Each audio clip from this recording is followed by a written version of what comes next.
पिछले दिना सुल्तान राही साहब मेरी ख्वाब च आए। मैं उन्होंने जफ्फी पाई, मैनू बड़ा सुकून मिला ते दिल बड़ा खुश होया।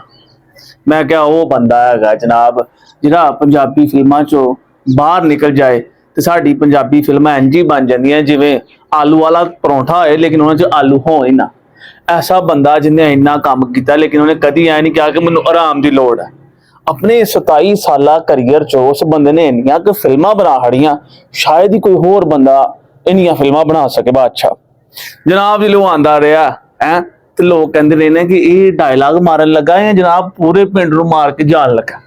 मैं तो कहना कि वो बंदा अपने घर होए तो उस मूड च उस अंदाज च होए तेरी घर वाली आखे सुल्तान किचन की गैस मुक गई है तो आखे कोई गल नहीं मुटियार गोए बाल और ओदा अंदाज ओदे डायलॉग क्या बात है अज तक साडे दिलों ते नक्शा है वो की मशहूर जमाना डायलॉग सी कि मौले नू मौला ना मारे ते मौला नहीं मरदा।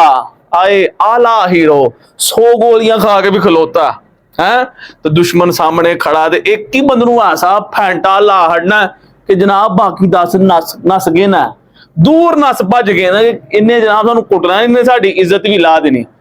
ते जे सुल्तान राही साहब मादरत नाल अज दे दौर च जींदे हुंदे हैं ते सोशल मीडिया ते एक्टिव भी हुंदे तो उन्होंने जनाब इंस्टा ते वीडियो ला के नहीं ओए वीडियो क्यों नहीं वेखदा लगदा तन्नू इस हथ नाल बल्ला करने पैना।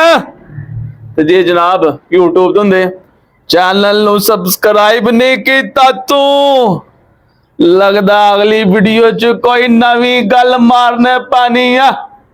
खैर वो बंदा एक लाड़ा सी पंजाबी फिल्मां दा लाड़ा साडे दिलां दे बड़ा करीब है बड़ा आला बंदा।